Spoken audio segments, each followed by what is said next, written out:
Have you ever wondered why so many spiritual traditions warn against the dangers of love? Why do monks renounce romantic relationships while seeking enlightenment? Why do ascetics isolate themselves in the mountains, far from family ties? For centuries, we have been conditioned to believe that the path to spiritual growth requires abandoning earthly attachments, especially romantic and family love. We have been repeatedly told that to reach the highest realms of consciousness, we must transcend human emotions, including love. This perception is so deeply rooted in our culture that we rarely question it. But is this dichotomy true? Are love and spirituality really opposing forces, irreconcilable in our existential journey? Or could this be one of the greatest illusions we inherited from our ancestors, a false dichotomy that has limited our understanding of what it means to be fully human? Behind this seemingly simple question lies one of the greatest dilemmas of the human condition, and its answer may fundamentally transform the way we live our lives. Today, we are going to challenge this deeply rooted belief and explore a perspective that may seem shocking to many. The idea that love and spirituality, far from being opposites, may be different manifestations of the same fundamental phenomenon. To understand this dilemma, we need to go back thousands of years. In early human communities, spirituality and love were not separate concepts. Paleolithic hunter-gatherers did not distinguish between their connection with nature, their family bonds, and their experience of the sacred. Everything was part of a continuous fabric of existence. When a hunter killed an animal, he performed a ritual to honor its spirit.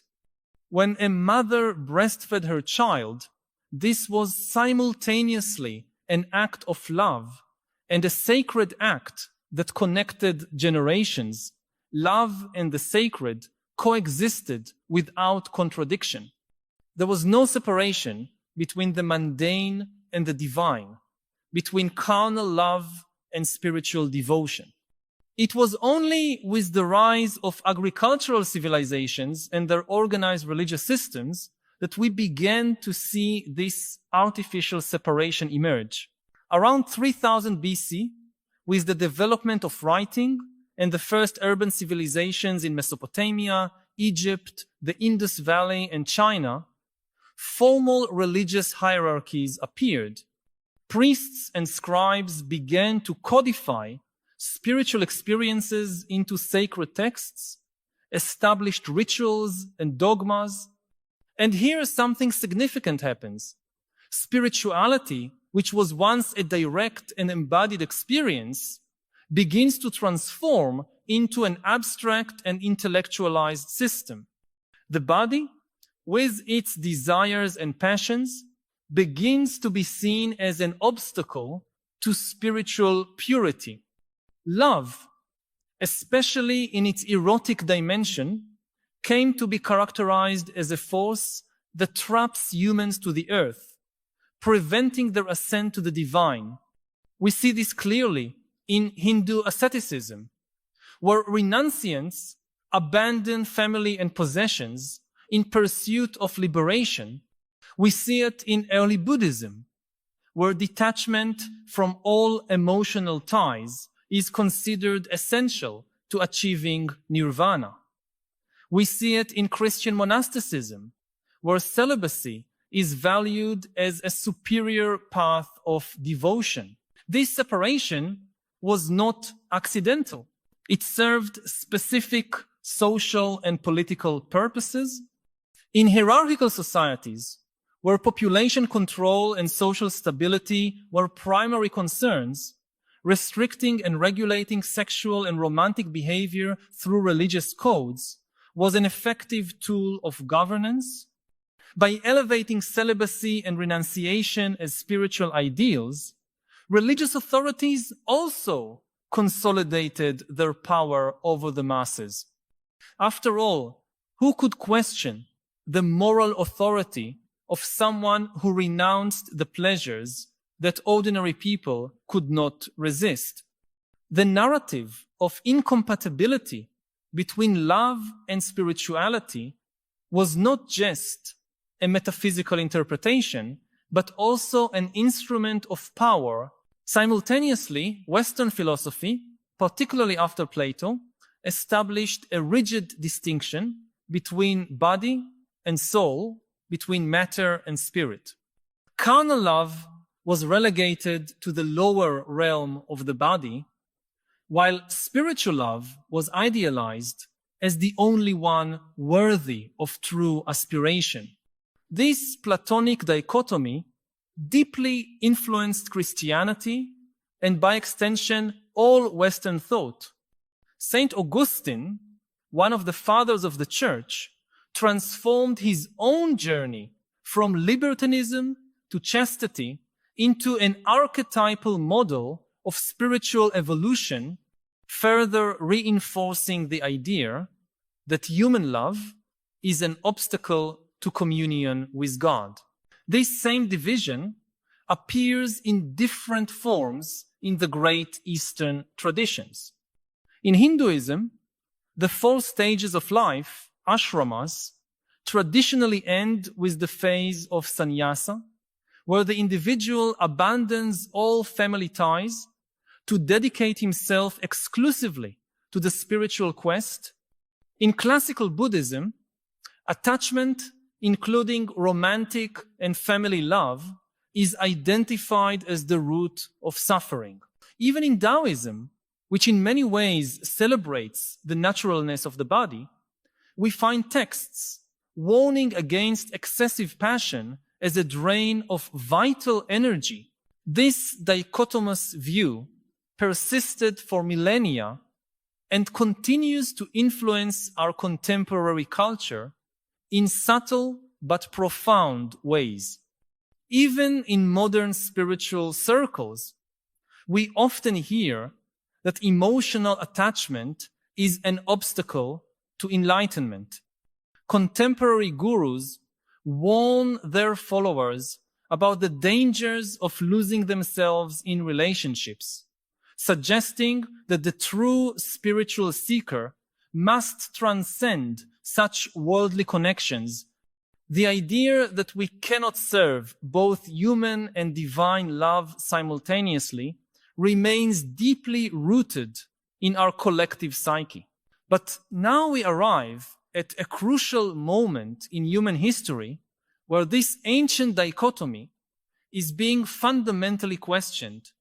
Modern neuroscience is revealing that our deepest experiences of love and our highest experiences of spiritual transcendence activate similar regions in the brain. Both involve the temporary dissolution of the ego boundaries that normally separate us from others and the world. Both deep love and mystical experience involve a state of surrender and connection that transcends our isolated individuality. Brain imaging studies show that during states of deep meditation and during moments of intense loving connection, we see decreased activity in the posterior parietal lobe, the area of the brain responsible for creating our sense of physical separation from the environment. In other words, both love and spirituality can lead us to transcend the boundaries of the isolated ego that normally define our experience.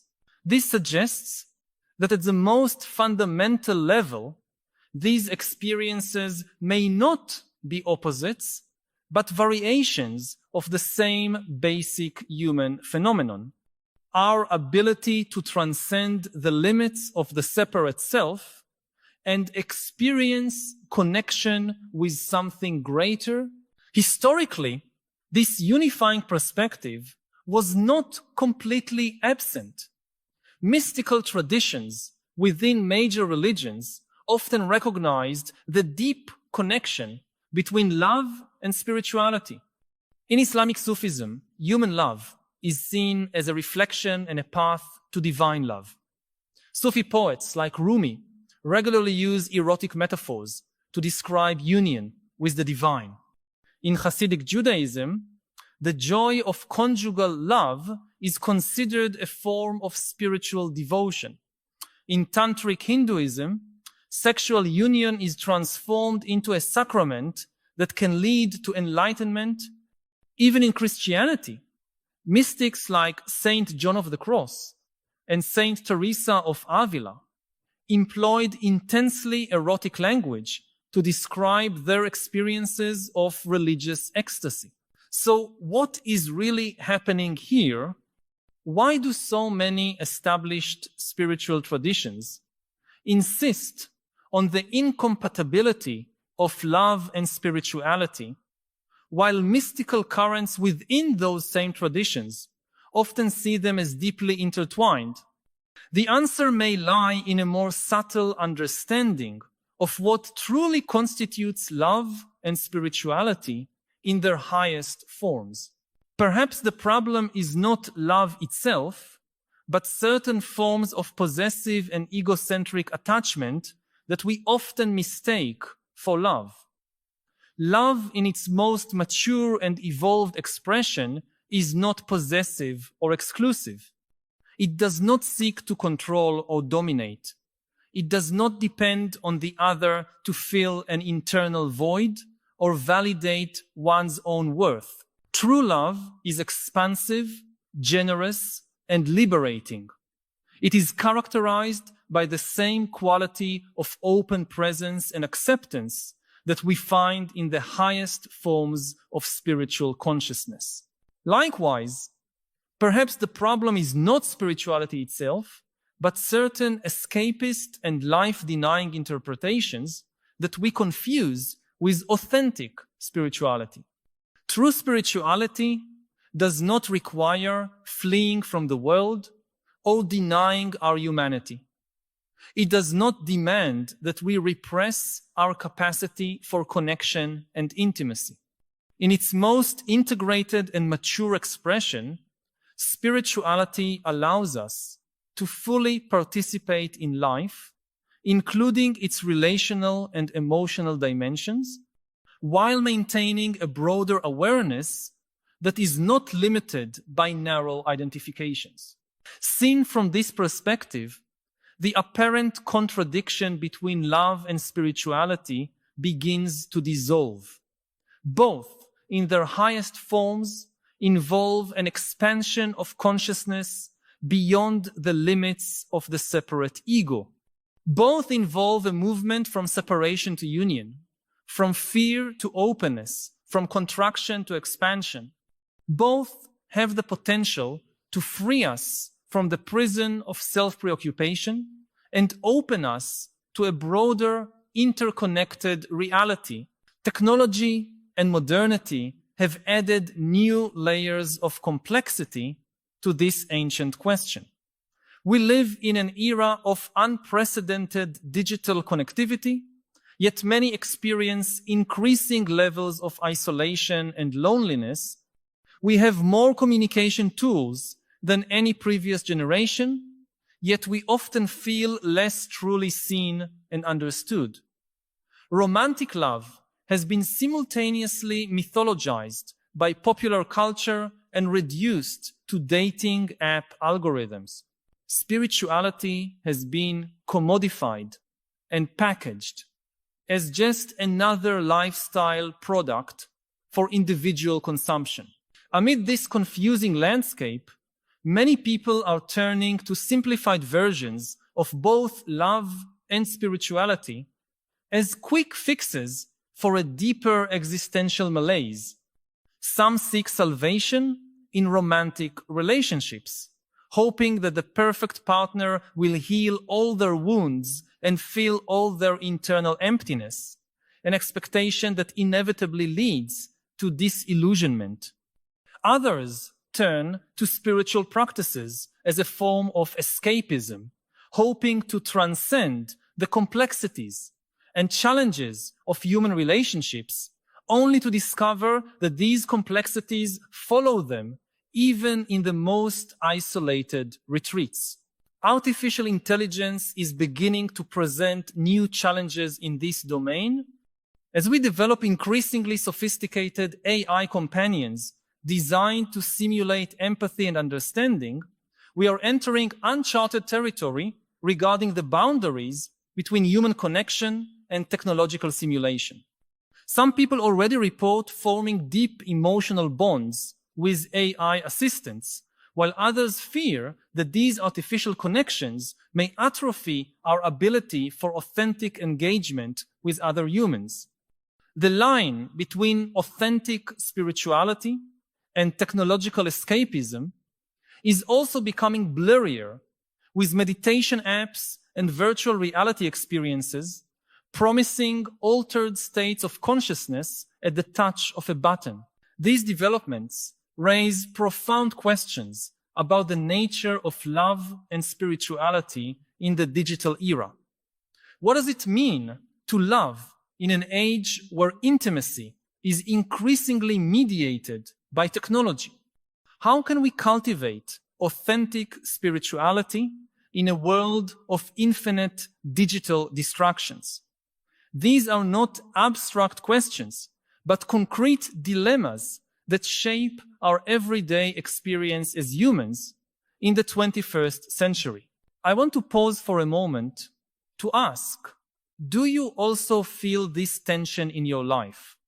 This apparent contradiction between your search for deep connection with other humans and your journey of spiritual growth?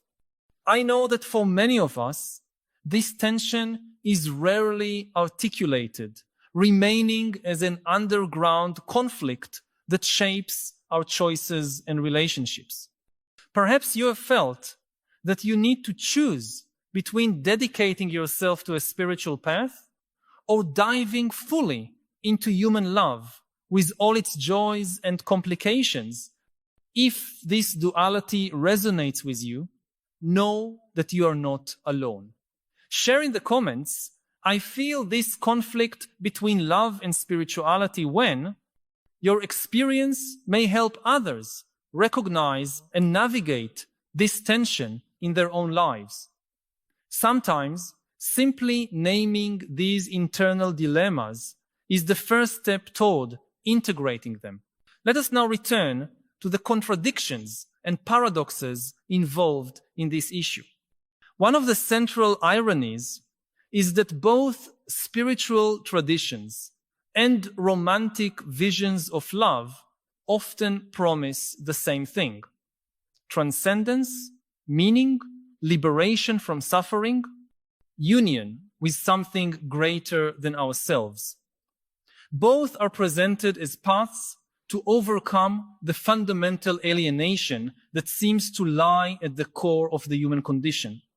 Yet historically, they are often presented as mutually exclusive, as if we had to choose between the vertical transcendence of spirituality and the horizontal transcendence of human love. This apparent contradiction points to something profound about the nature of our search. Perhaps we are not really seeking two different things when we pursue love and when we pursue spiritual enlightenment. Perhaps we are looking for the same thing, a way to transcend the limitations of our separate existence, to overcome the sense of isolation that comes with self-conscious human awareness, to reconnect with a wholeness from which we feel separated. If that is the case, then the real question is not whether love and spirituality are compatible, but how they can be integrated into a more holistic approach to human development. Rather than seeing these dimensions as competing forces, pulling us in opposite directions, we could see them as complementary aspects of a unified path toward a fuller humanity. What might such an integration look like in practice?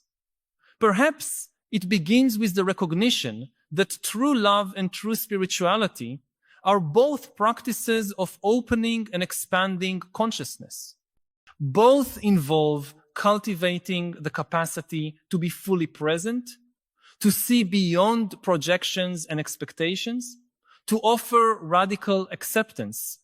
Both require that we confront and work through our fears, defenses, and conditioning patterns. Both invite us on a journey of self-knowledge and self-transformation. In practice, this could mean bringing the same quality of mindfulness that we cultivate in meditation to our intimate relationships. It could mean seeing our partners not merely as sources of personal gratification, but as other beings on their own spiritual journey, worthy of respect and reverence. It could mean recognizing that the challenges and frustrations that inevitably arise in close relationships are not obstacles to our spiritual growth, but opportunities for it, revealing aspects of ourselves that might remain hidden in the solitude of individual spiritual practice.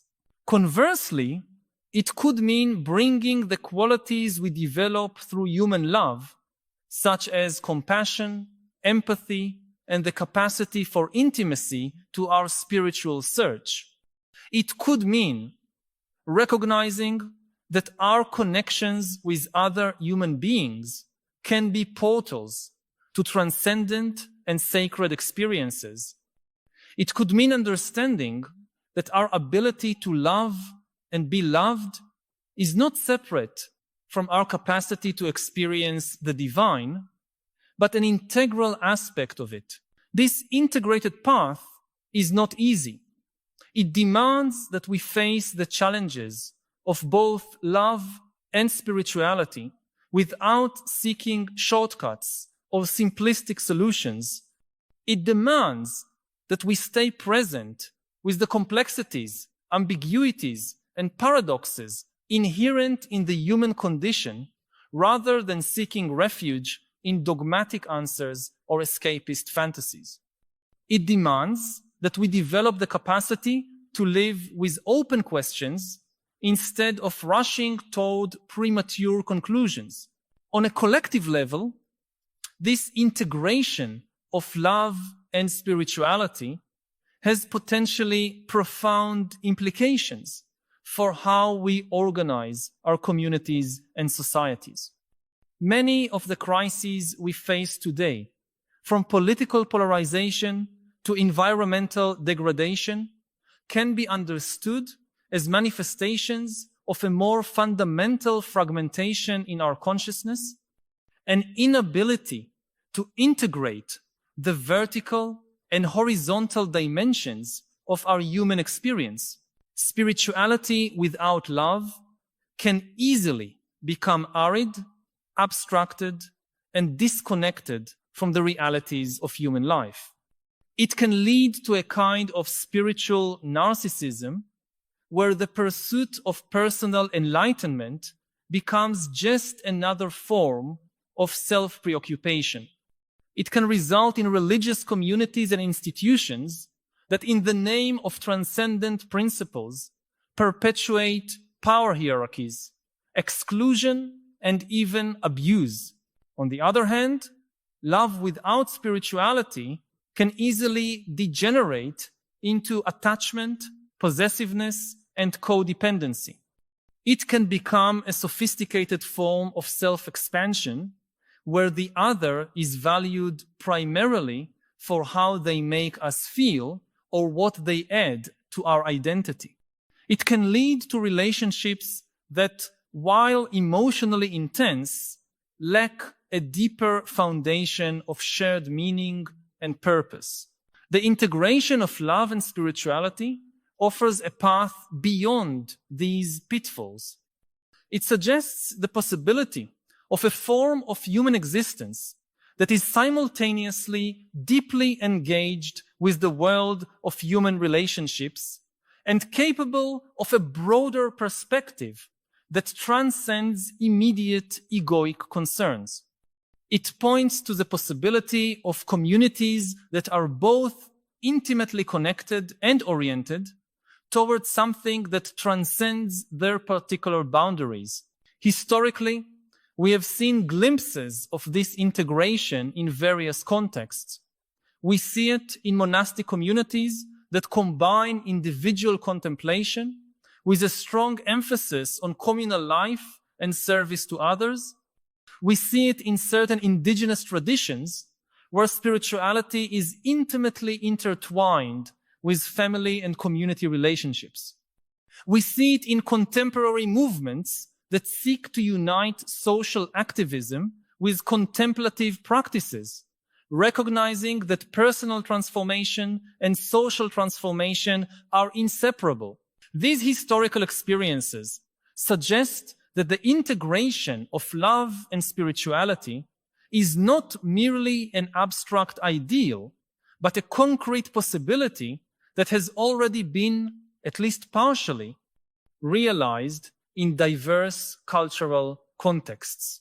They offer models and inspiration for our own efforts of integration, even as we recognize that each generation must discover this integration on its own terms, responding to the unique challenges and opportunities of its time. Looking to the future, it is possible that we are on the threshold of a significant transformation in our collective understanding of the relationship between love and spirituality.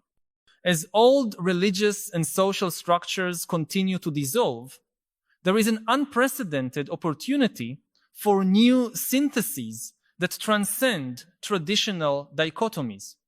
Globalization and the internet are allowing dialogue and cross-fertilization between spiritual and philosophical traditions that were previously isolated. Science is offering new perspectives on the neurobiology of human connection and transcendent experience.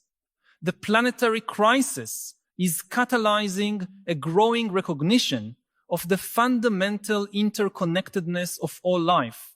Amid these developments, we are seeing the emergence of new approaches that seek to integrate insights from diverse traditions with contemporary understandings of psychology, neuroscience, and complex systems.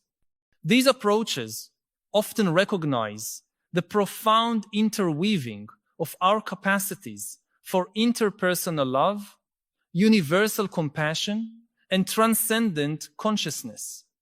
They suggest that optimal human development involves cultivating these capacities simultaneously rather than privileging one over the other. If we are indeed on the threshold of such a transformation, how do we navigate it wisely and effectively?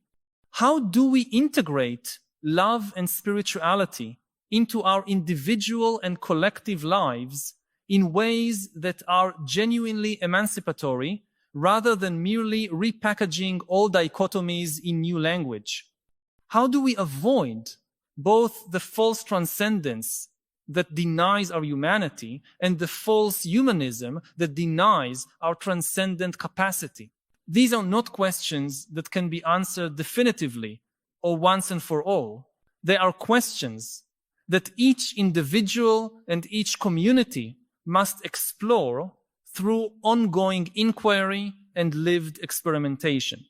They are questions that invite us on a journey of discovery that is simultaneously deeply personal and inherently collective. What we can say with some confidence is that the journey to integrate love and spirituality is one of the most important we can undertake, both for our individual flourishing and for the future of our species. In a world characterized by fragmentation, polarization, and converging crises, the capacity to unite the horizontal and vertical dimensions of human experience may be not only personally transformative, but collectively vital. Returning to the initial question, are love and spirituality incompatible? The answer that emerges from this exploration is a clear and unequivocal no. Not only are they not incompatible, but in their highest and most integrated forms, they are complementary expressions of the same fundamental human capacity to transcend the limits of the separate ego and experience connection with something greater.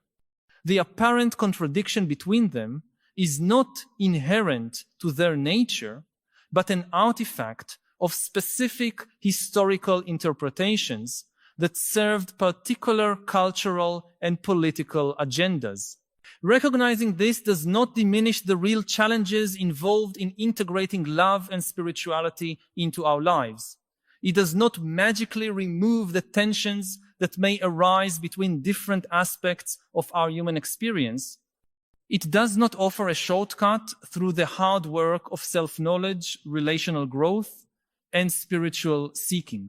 What it offers is a more unified perspective that can guide us on this complex journey and help us avoid the pitfalls of fragmented and unbalanced approaches.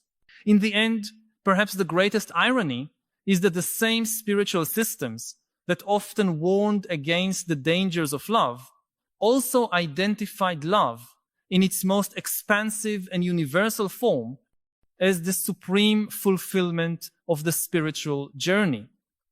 God is love, declares the Christian tradition. Love is the religion and the faith, writes the Sufi poet Rumi.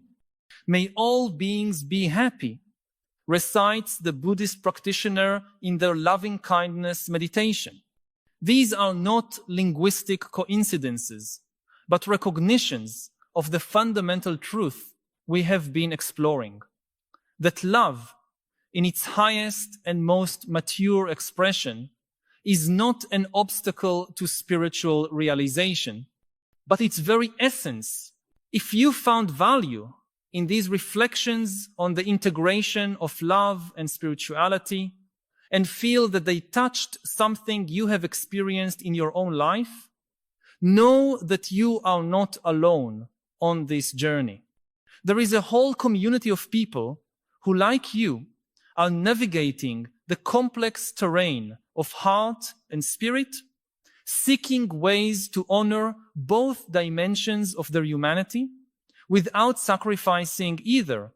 By subscribing to this channel, you will connect with that community and gain regular access to explorations that seek to illuminate the existential challenges we all face in these extraordinary times.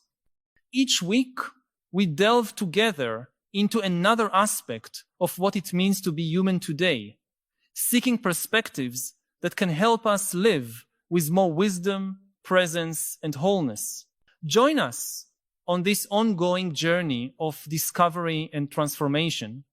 Subscribe so that we can continue this essential conversation about how to integrate all dimensions of our humanity into a more coherent and meaningful whole.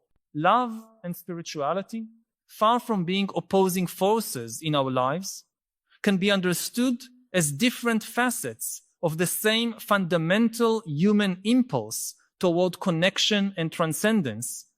When wisely integrated, they reinforce and enrich one another, leading to a form of human existence that is simultaneously more fully embodied and more deeply aware.